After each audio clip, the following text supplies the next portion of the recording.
नमस्कार दोस्तों, आज तक हम सिर्फ हिंदी, इंग्लिश, साइंस और एसएसटी का ऑब्जेक्टिव देख रहे थे। आज से हम देखेंगे class 10th Bihar board math का भी ऑब्जेक्टिव, वो भी एरा गैरा ऑब्जेक्टिव नहीं, सब आपके प्रीवियस ईयर के क्वेश्चन पेपरों से ऑब्जेक्टिव, सब आपके जो पिछला साल पूछा गया है मॉडल पेपर से, माने VVI ऑब्जेक्टिव जो आपके परीक्षा में आएगा, कहीं आने का बहुत 100 में 99 को चांस है, उसी चीज का ऑब्जेक्टिव देखेंगे मैथ में। तो रोज हमारा ऑब्जेक्टिव का क्लास चलेगा। चलिए शुरू करते हैं पहले क्वेश्चन के साथ।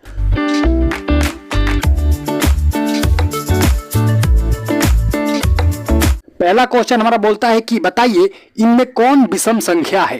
आपको बताना है इसमें से कौन विषम संख्या है। ए ऑप्शन है हमारा 4, बी ऑप्शन है हमारा 6, सी ऑप्शन है हमारा 5 और डी ऑप्शन है हमारा 8। तो आपको बताना है इनमें कौन विषम संख्या है। तो विषम संख्या किसे बोलते हैं, विषम संख्या किसे बोलते हैं? तो देखिए, विषम संख्या हम उन संख्याओं को बोलते हैं जो 2 से पूर्णतः विभाजित नहीं होती है।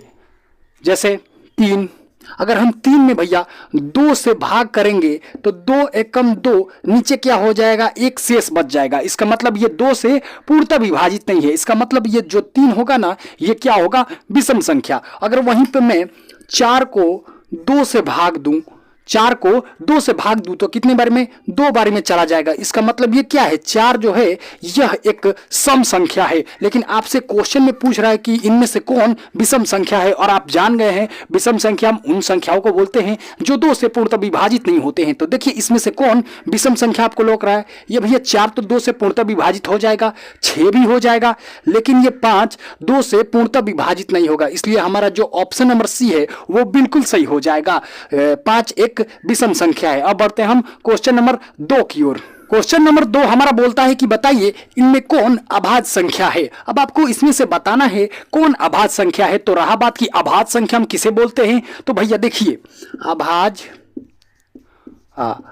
संख्या हम उन संख्याओं को बोलते हैं जिसका गुणनखंड 2 से अधिक ना हो, जिसका गुणनखंड 2 से अधिक ना हो। यहां पे मैं अगर 15 का गुणनखंड करता हूं, 15 का गुणनखंड, तो देखिए 3 से कितनी बारी में जाएगा, 5 बारी में, और 5 से ये कितनी बारी में जाएगा, 1 बार में। देखिए कितना गुणनखंड हुआ इसका, 3 × 5 × 1। देखिए इसका गुणनखंड कितना हो गया, 1 गो 2 गो 3 गो, 3 गो गुणनखंड हुआ। इसका मतलब ये एक भाज्य संख्या है। लेकिन आपसे क्वेश्चन में पूछ रहा है कि बताइए कौन अभाज्य संख्या। ऐसे समझिए, ऐसे जो 1 से स्वयं से कटे उसे हम अभाज्य संख्या बोलते हैं। मतलब जो किसी के पहाड़ा में नहीं आता हो, एक के पहाड़ा छोड़ा के अपने पहाड़ा में खाली आता हो।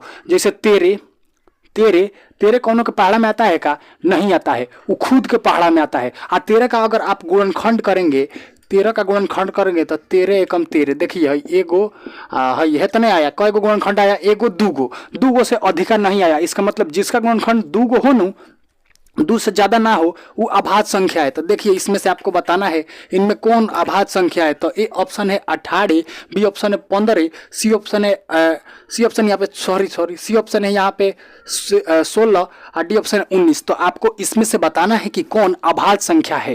तो बताइए जल्दी।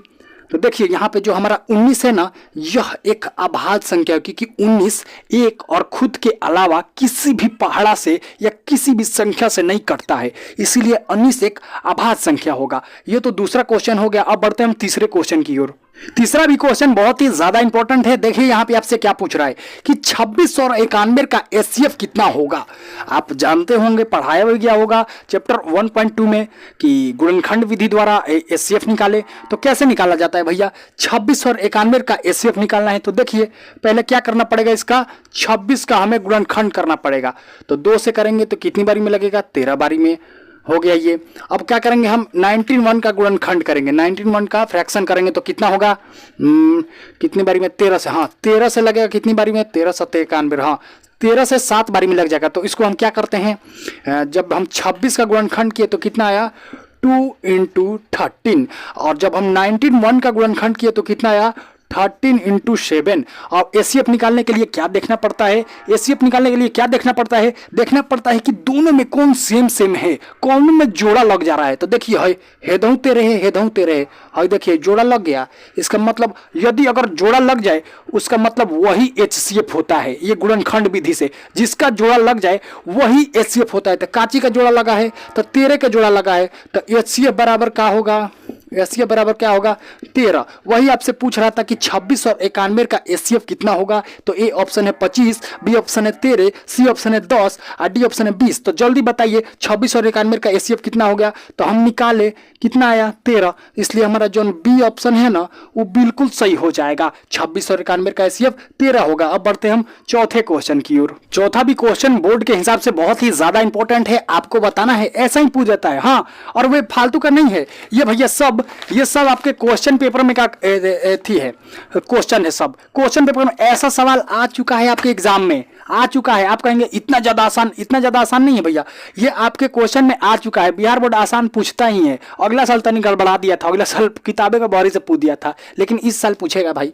आपको बताना है कि साइन 60 का मान होता है, आपको बताना है कि साइन 60 का मान कितना होता है। ये कहाँ से मान निकलेगा, कहाँ से? अब आप याद पारिए, वो त्रिकोणमितीय सारणी होता है ना, sine 60 degree, sine 0 degree, sine 30 degree, sine 45 degree, वो याद पारिए। वो आपको याद होना जरूरी है भैया। वो अगर याद नहीं होगा ना तो आपका 10 नंबर छूट जाएगा, क्योंकि उसी से, सिर्फ उतने से ग्राफ हुए से आपका 10 नंबर का आता है। कितने नंबर का आता है? 10 नंबर का। तो अगर आप उसे याद नहीं करते हैं, उसे ठीक से रटते नहीं हैं, तो आपका 10 नंबर छूट जाएगा, छूटने वाला है। देखिए ऐसे ही पूछ देगा साइन 60 डिग्री का मान बताइए, इसके जगह पे का मुझे परीक्षा में पूछ दे कि साइन 30 डिग्री का मान बताइए, तो आपको बताना पड़ेगा। तो यहाँ पे अभी पूछा है साइन 60 डिग्री का मान होता है, कितना होता है? ए ऑप्शन है 1/2, और बी ऑप्शन है 0, सी ऑप्शन है 1/√2 और डी ऑप्शन है √3/2। तो बताइए कि साइन 60 डिग्री का मान होता है, तो साइन 60 डिग्री का मान कितना होता है? कितना होता है? तो √3 और बाटा में 2, ये होता है साइन 60 डिग्री का मान। एक मतलब हमारा डी ऑप्शन है बिल्कुल सही हो जाएगा। अब बढ़ते हैं हम पांचवें क्वेश्चन की ओर। पांचवा क्वेश्चन भी उसी प्रकार है, आपको बताना है कि tan 45 डिग्री का मान कितना होता है। जल्दी बताइए tan 45 डिग्री का मान कितना। ये आपके परीक्षा में कई बार पूछा जा चुका है कि tan 45 डिग्री का मान कितना होता है। ए ऑप्शन है 0, बी ऑप्शन है 1, सी ऑप्शन है 45 और डी ऑप्शन है 2। तो जल्दी से बताइए tan 45 डिग्री का मान कितना होता है। तो tan 45 डिग्री का मान आपको याद रखना है, कितना होता है? वो होता है 1। कितना होता है? 1। इसलिए हमारा जो बी ऑप्शन होगा ना बिल्कुल सही हो जाएगा। ऐसे ही आपको अपने कॉपी में नोट करते चलना है और प्रैक्टिस करते चलना है भाई, प्रैक्टिस करते चलना है। अगर आप प्रैक्टिस नहीं किए तो मैथ भोर पर आ जाता है। तो अब बढ़ते हैं हम 6वें क्वेश्चन की ओर। 6वां क्वेश्चन भी बहुत ही ज्यादा इंपॉर्टेंट है। देखिए 2 tan 45 डिग्री का मान होता है। ये आपके परीक्षा में शायद 2022 में पूछा गया था कि 2 tan 45 डिग्री का मान होता है, कितना होता है? ए ऑप्शन है 1, बी ऑप्शन है 2, सी ऑप्शन है 3 और डी ऑप्शन है 4। तो जल्दी से बताइए मेरे दोस्त कि 2 tan 45 डिग्री का मान कितना होता है। तो ऐसे क्वेश्चनों को बनाने के लिए सबसे पहले हमें क्या करना पड़ता है? यहाँ पे 2 लिखिए। और अभी मैंने आपसे कराया, क्या कराया कि tan 45 का मान कितना होता है। अभी इसके पहले वाले 5वें क्वेश्चन में मैंने कराया, कितना होता है tan 45 डिग्री का मान कितना होता है भाई? तो कितना होता है? 1 होता है। तो 2 में 1 से मल्टीप्लाई होगा तो कितना आएगा? 2। बस इतना ज़्यादा आसान भैया क्वेश्चन रहता है बिहार बोर्ड में, इतना ज़्यादा आसान। और खास करके है त्रिकोणमिति से तो और ही आसान रहता है। तो देखिए कौन हमारा ऑप्शन सही हो जाएगा? 2 45 डिग्री का मान कितना हो जाएगा? 2। तो हमारा जो बी ऑप्शन है ना वो बिल्कुल सही हो जाएगा। अब बढ़ते हैं हम 7वें क्वेश्चन की ओर। 7वां क्वेश्चन भी बहुत ही ज्यादा इंपॉर्टेंट है। आपको बताना है कि 2400 का कितना अभाज्य गुणनखंड होगा। आपको 2400 का बताना है कि कितना अभाज्य गुणनखंड होगा। जैसे मैंने 8 का, कोई आपसे पूछ दे कि 8 का कितना अभाज्य गुणनखंड होगा, तो आप कैसे करेंगे? 2 में यहाँ 4 और 2 2 4। कितना हुआ 8 का अभाज्य गुणनखंड? 2 × 2 × 2। कितना हुआ? 1 गो 2 गो 3 गो, कई गो हुआ? 3 गो। इसी प्रकार आपको बताना है कि 2400 का कितना अभाज्य गुणनखंड होगा। तो कीजिए भाई, कीजिए, और कोनो चौरे नहीं है। 2400 का अभाज्य गुणनखंड, क्योंकि यहाँ से परीक्षा में 2400 ना दे करके 2600 दे देगा, कहेगा उसका अभाज्य गुणनखंड बताइए। तो आपका प्रैक्टिस तेज होना चाहिए। हाँ, प्रैक्टिस तेज होना चाहिए। तो देखिए 2400 का अगर आप अभाज्य गुणनखंड करेंगे तो 200 करेंगे तो कितने बार में लगेगा? 1200। फिर 2 से करेंगे तो 600 बार में लगेगा। फिर 2 से करेंगे तो कितने बार में? 300 बार में लगेगा। फिर 2 से अगर आप करते हैं तो कितना बार में? 150 बार में। फिर 2 से करते हैं तो कितना बार में लगता है? 75 बार में। फिर 2 से नहीं लगेगा भाई, अब 2 से नहीं लगेगा, अब लगेगा 3 से। 3 से कितनी बार में? 25 बार में। अब लगेगा कितने? 5 से लगेगा। 5 से कितनी बार में? 5 बार में। अब गिनिए भैया कितना हुआ है। अब लगेगा क्या? यहाँ पे अभाज्य संख्या आ गया, अब नहीं लगेगा। तो देखिए कौन 1 2 3 4 5 6 7 8 कय गो है भाई?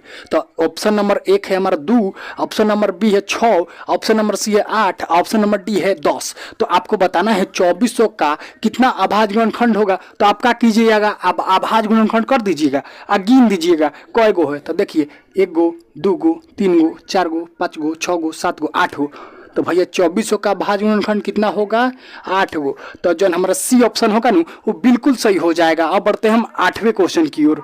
8वां क्वेश्चन भी पहले चैप्टर से ही रिलेटेड है। आपको बताना है कि 200 का अभाज्य गुणनखंड है।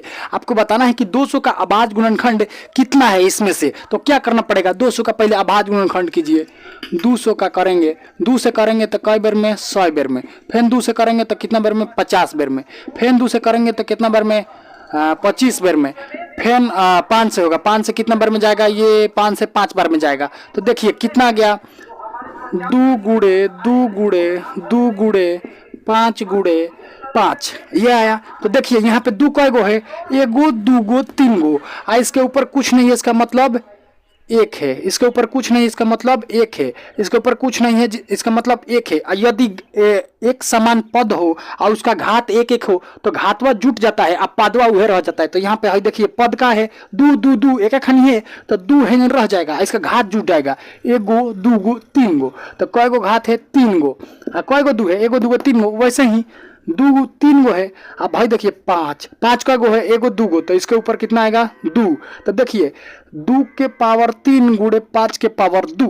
ये काची का अभाज्य गुणनखंड है, ये 200 का अभाज्य गुणनखंड है। काची का अभाज्य गुणनखंड है? 200 का अभाज्य गुणनखंड। तो देखिए ऑप्शन में है का कहीं? हाँ, तो देखिए जो हमारा सी ऑप्शन होगा ना वो बिल्कुल सही हो जाएगा। 2 के पावर 3 गुणे 5 के पावर 2 ये काची का अभाज्य गुणनखंड है और 200 का अभाज्य गुणनखंड है। आप क्वेश्चन में पूछ रहा था 200 का अभाज्य गुणनखंड, तो आ गया नहीं भाई 200 का अभाज्य गुणनखंड। तो चलिए बढ़ते हैं 9वें क्वेश्चन की ओर। 9वां क्वेश्चन कुछ इस प्रकार से दिया गया है, बताइए इनमें कौन भाज्य संख्या है। आपको अब इसमें बताना है कौन भाज्य संख्या है। तो भाज्य संख्या किसे कहते हैं? भाज्य संख्या हम उन संख्याओं का कहते हैं जिनका गुणनखंड करने पर 3 गुणनखंड कम से कम आ जाए। कितना गुणनखंड?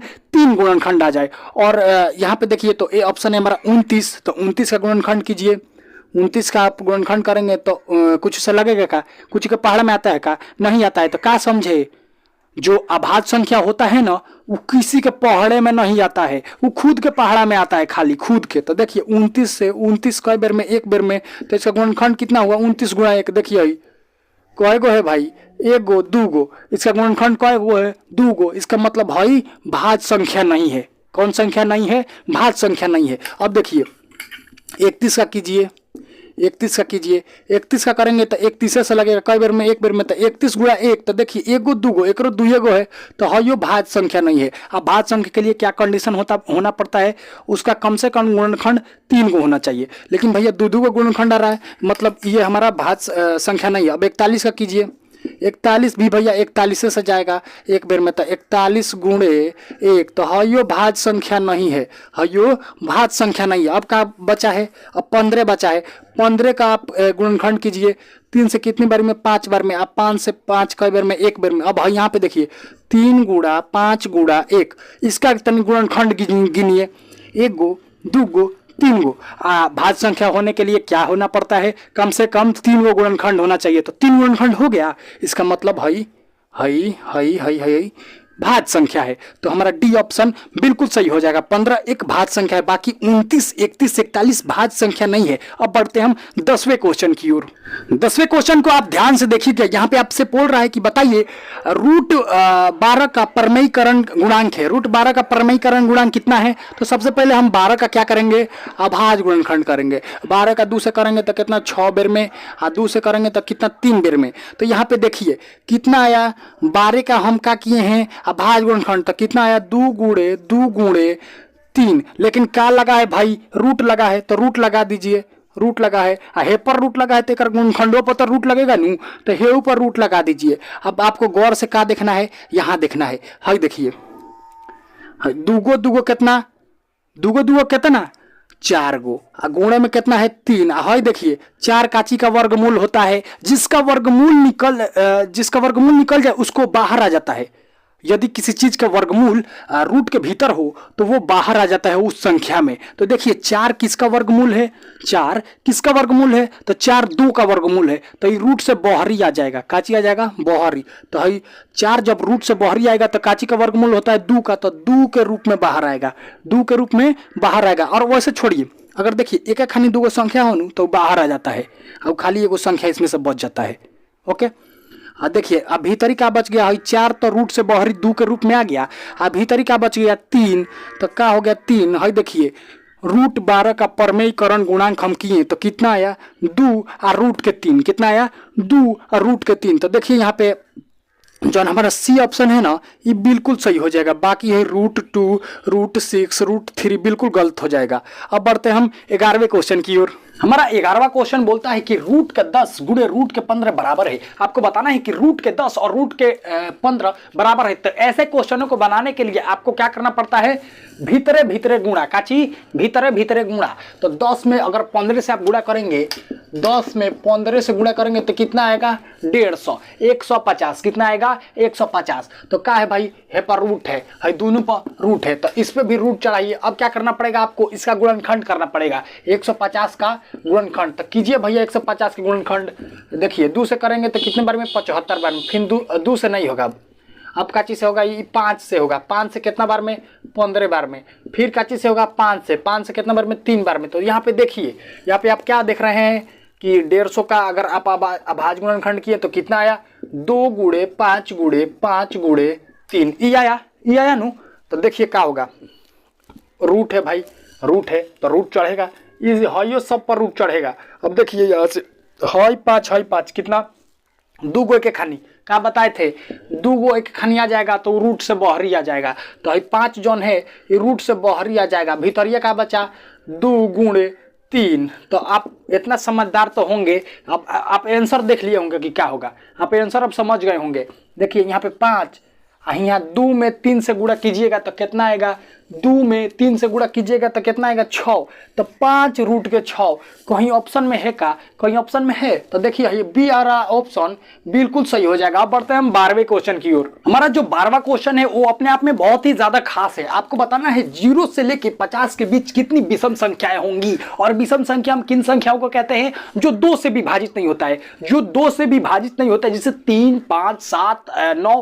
तो आप कहेंगे आप गिनना बैठेंगे, गिनना नहीं बैठेंगे। देखिए इसके लिए आपको क्या करना पड़ेगा, लिखिए गिनती लिखिए, 1 गो 2 गो 3 गो 4 गो 5 गो। यहाँ पे देखिए, यहाँ पे देखिए ये क्या है, एक क्या है, एक का है विषम संख्या, 2 का है सम संख्या, 3 का है विषम संख्या, 4 का है सम संख्या, 5 का है विषम संख्या। तो आप क्या समझे, क्या समझे आप कि हर एक विषम संख्या के बाद एक सम संख्या, हर एक सम संख्या के बाद विषम संख्या। तो देखिए 1 से लेके 50 तक के बीच कितना विषम संख्या होगा, तो आधा हो जाएगा। जब भी आपसे पूछ दे, अगर मैं आपसे यहीं पे 0 से लेके 50 के बीच 0 से लेके 100 के बीच विषम संख्या पूछ देता तो आपका जवाब होता कितना होगा 50 गो। लेकिन आपसे पूछा गया है 0 से लेके 50 के बीच विषम संख्या, तो आपका जवाब कितना होगा 25 गो।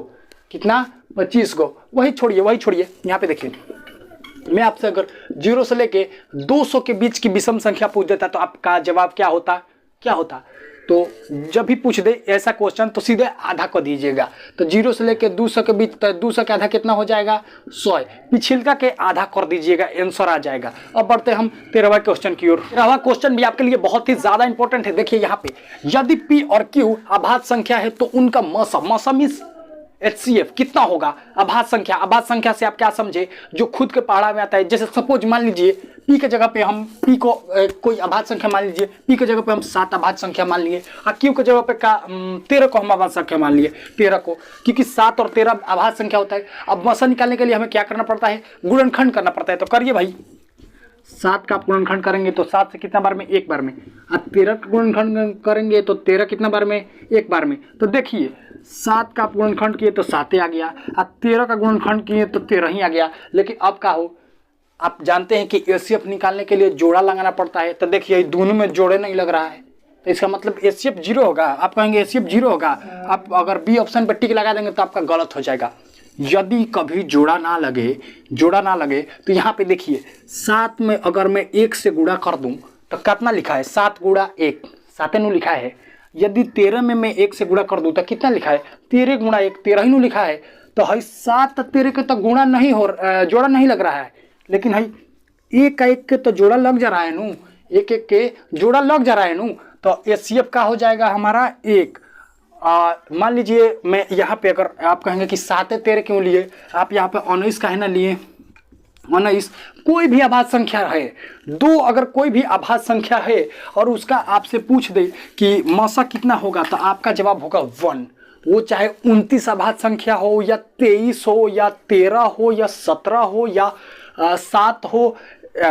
ओके, अब हम बढ़ते हैं 14वें क्वेश्चन की ओर। 14वां क्वेश्चन भी बहुत ही ज्यादा इंपॉर्टेंट है। देखिए यहाँ पे sine 30 degree plus tan 45 degree का मान होगा। आपको साइन 30 डिग्री और प्लस में टेन 45 डिग्री का मान निकालना है। तो इसके लिए आपको वो त्रिकोणमिति सारणी वाला सब याद रहना चाहिए, सब एक एक गो। तो देखिए साइन 30 डिग्री का मान कितना होता है, यहाँ पे ताकिए, इधर देखिए, हमें देखिए क्या निकाला है, sine 30 degree plus tan 45 degree का मान निकाला है। तो देखिए साइन 30 डिग्री का मान कितना होता है, 1।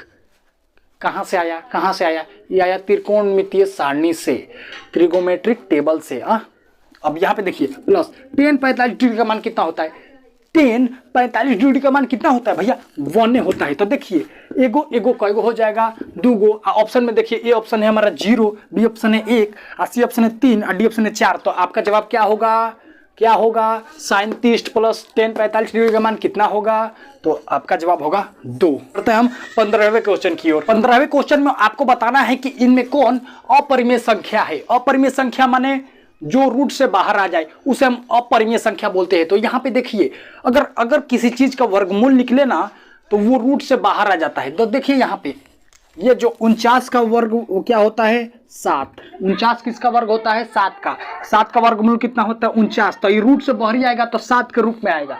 और देखिए 121 किसका वर्गमूल होता है, 11 का। तो ये भी रूट से बाहर ही आ जाएगा। जिसका वर्गमूल होता है ना वो रूट से बाहर ही आ जाता है। और यहाँ पे देखिए 16 के कर वर्गमूल होता है 4 के। और जौन रूट से बाहर ही आ जाए जिसका वर्गमूल होता है वो कभी भी अपरिमेय संख्या नहीं होता है। और जौन रूट के भीतर ये घुसले रह जाए, ठुसाइले रह जाए, वो होता है अपरिमेय संख्या। तो यहाँ पे देखिए 10 काची का वर्गमूल होता है भाई, 10 कुछ के वर्गमूल नहीं होता है। और रूट के भीतर ये रहले रह जाएगा। तो ई का हो जाएगा हमारा अपरिमेय संख्या। कौन संख्या, अपरिमेय संख्या। तो यही तो आपसे पूछ रहा था कि इनमें से बताइए कौन अपरिमेय संख्या है। तो जौन हमारा रूट 10 है ना ये एगो अपरिमेय संख्या है, बाकी है तीनों परिमेय संख्या है। अब बढ़ते हैं हम 16वां क्वेश्चन की ओर। 16वें क्वेश्चन में आपको बताना है कि बताइए इसमें से कौन अपरिमेय नहीं है। मतलब इसमें से कौन एगो जौन है लुकाइल वो अपरिमेय नहीं है। बाकी यहाँ पे देखिए ए ऑप्शन है 121, बी और रूट का 121, बी ऑप्शन है रूट का 18, सी ऑप्शन है रूट का 12 और डी ऑप्शन है रूट का 15। तो देखिए रूट का 15 कुछ का वर्गमूल होता है का, नहीं होता है। तो रूट का 15 नहीं बाहर निकल पाएगा, रूटे में लुकाइले रह जाएगा। 12 कुछ का वर्गमूल होता है का, नहीं होता है। इसीलिए मैं आपसे बोलता हूँ कि आप 1 से लेके 20 तक वर्ग और वर्गमूल याद कर लीजिए।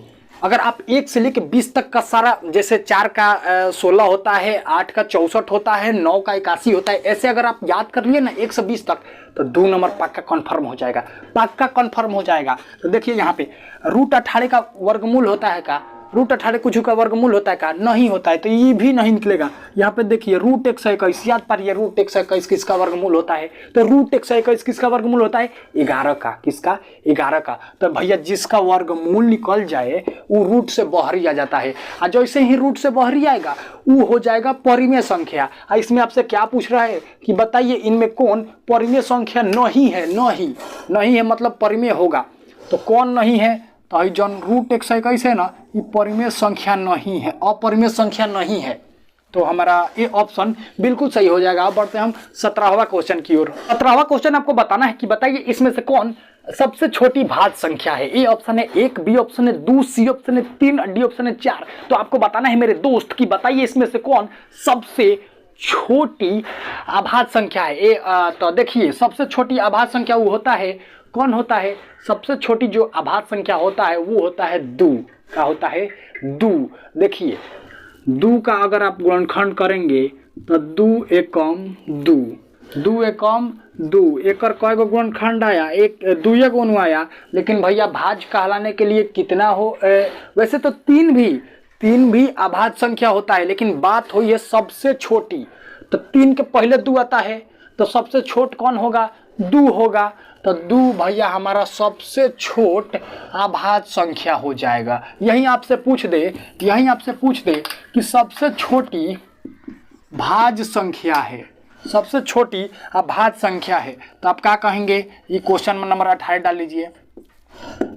सबसे छोटी भाज्य संख्या है, तो ए ऑप्शन है 1, बी ऑप्शन है 2, सी ऑप्शन है 5, डी ऑप्शन है 4। तो जल्दी बताइए सबसे छोटी भाज्य संख्या है। भाज्य संख्या हम किसे बोलते हैं? जिसका गुणनखंड करने पर 2 से अधिक आ जाए उसे हम भाज्य संख्या बोलते हैं। तो देखिए 1 का गुणनखंड करेंगे तो 1 आएगा, 2 का गुणनखंड करेंगे तो 2 आएगा, 5 का गुणनखंड करेंगे 5 है, 5 का गुणनखंड करेंगे तो 5 एकम 5, एक और 2 आया, 1 2। 4 का गुणनखंड कीजिए, 4 का गुणनखंड करेंगे तो 2 से 2 बेर में, 2 से कई बेर में? 1 बेर में। देखिए 1 2 3 गो आ गया, कई गो आ गया? 3 गो। इसका मतलब सबसे छोट जौन भाज्य संख्या है ना, सबसे छोट भाज्य संख्या वो है 4। का है? 4। आपको याद रखना है सबसे छोटी भाज्य संख्या होती है 4, और सबसे छोटी जो अभाज्य संख्या होती है वो होती है 2। और कई बार एग्जाम में पूछ देता है कि सबसे छोटी भाज्य संख्या और सबसे छोटी अभाज्य संख्या का गुणनफल कितना होगा? सबसे छोटी भाज्य संख्या और सबसे छोटी अभाज्य संख्या का गुणनफल किसके बराबर होगा? तो ऑप्शन में अगर आपसे दे दे ऐसे 4 5 6 8, तो आप क्या कहेंगे? 8। क्या कहेंगे? 8। देखिए 4 जौन है सबसे छोट भाज्य संख्या है, 2 जौन है सबसे छोट अभाज्य संख्या है। कई बार पूछा, 4-5 साल पूछा है भाई, 4-5 साल कि सबसे छोटी भाज्य संख्या और सबसे छोटी अभाज्य संख्या का गुणनफल होगा तो कितना होगा? 8। अब वीडियो की लंबाई बहुत ज्यादा हो गई है, इसी के साथ आज के VBI ऑब्जेक्टिव क्वेश्चन का सेशन करते हैं समाप्त। मिलते हैं फिर कल आपसे साइंस का, SST का, हिंदी का, इंग्लिश का, मैथ का, माने सारा चीज का ऑब्जेक्टिव, सब्जेक्टिव भी हम जल्द लाने वाले हैं। इसलिए आप हमारे चैनल को सब्सक्राइब करें और अपने दोस्तों के साथ शेयर जरूर करिए जी। धन्यवाद।